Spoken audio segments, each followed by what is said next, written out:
Номинация «Спортсмен года».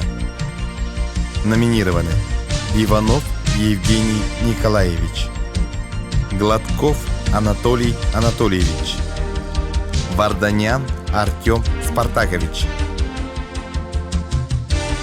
Диплом второй степени в номинации «Спортсмен года 2020» за достижения в области спорта по итогам 2020 года вручается Варданяну Артему Спартаковичу, мастеру спорта по масс-рестлингу, якутским прыжкам и по национальному многоборью.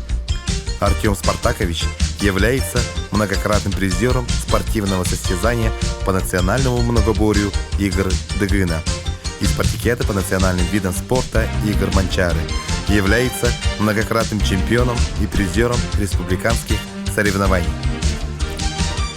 Диплом первой степени в номинации «Спортсмен года 2020» за достижения в области спорта по итогам 2020 года вручается Гладкову Анатолию Анатольевичу, мастеру спорта по масс-рестлингу.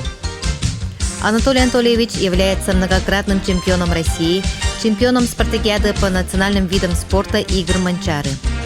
В 2020 году стал первым призером чемпионата России по пауэрлифтингу. Занял первые места по масс-рестлингу весовой категории до 75 кг. Среди мужчин в открытом чемпионате города Якутска «Кемюсмас» и на призы главы города Мирного и акционерной компании «Алроса», посвященном 75-летию победы советского народа в Великой Отечественной войне в городе Мирном. Номинация «Спортсмен года 2020» за достижения в области спорта по итогам 2020 года вручается Иванову Евгению Николаевичу, мастеру спорта международного класса по пауэрлифтингу и масс-рестлингу. В 2020 году Евгений Николаевич стал обладателем Кубка мира по армлифтингу среди ветеранов и второе место среди мужчин весовой категории до 125 и выше. Обладатель титула чемпиона по пауэрлифтингу среди мужчин весовой категории до 140 кг. Занял второе место в чемпионате республики по масс-рестлингу среди мужчин в городе Ленске. Занял первое место среди мужчин по армлифтингу чемпионата Дальнего Востока в городе Якутске.